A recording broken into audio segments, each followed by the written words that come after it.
રાજ્યમાં વેસ્ટર્ન ડિસ્ટર્બન્સની અસર જોવા મળી રહી છે અને તેની સીધી અસર અમદાવાદમાં પણ જોવા મળી છે, કારણ કે વહેલી સવારથી અમદાવાદમાં ધુમ્મસભર્યું વાતાવરણ જોવા મળી રહ્યું છે. આપને બતાવશું એસજી હાઈવેના દ્રશ્યો, જ્યાં વહેલી સવારથી ધુમ્મસભર્યું વાતાવરણ જે છે તે જોવા મળી રહ્યું છે. ખાસ કરીને વિઝિબિલિટી જે છે તે પણ ઘટી છે.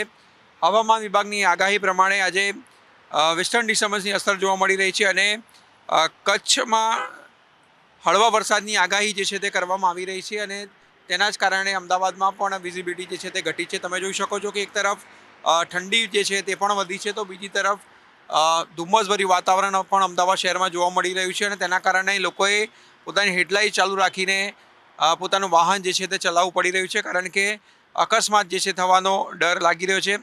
ઠંડીની પણ વાત કરવામાં આવે તો ઠંડીનું પ્રમાણ પણ જે છે તે વધ્યું છે. અમદાવાદ શહેરની વાત કરીએ તો અમદાવાદનું તાપમાન 14.8 ડિગ્રી નોંધાયું, તો બીજી તરફ ડીસાનું 13.6 ડિગ્રી તાપમાન જે છે નોંધાયું છે.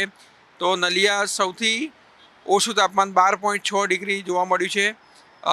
કેશોદમાં 12.9 ડિગ્રી તાપમાન જે છે નોંધાયું છે. અમરેલીમાં પણ 13.2 ડિગ્રી તાપમાન જે છે તે જોવા મળ્યું છે. એટલે વેસ્ટર્ન ડિસ્ટર્બન્સની અસર તો છે, સાથે સાથે ધુમ્મસભર્યું વાતાવરણ જે છે તે પણ જોવા મળી રહ્યું છે અને સાથે સાથે ઠંડીનું પ્રમાણ પણ જે છે તે વધ્યું છે. એટલે આગામી 2 થી 3 દિવસ સુધી આ પ્રકારનું હવામાનની આગાહી જે છે તે હવામાન વિભાગ દ્વારા કરવામાં આવી છે.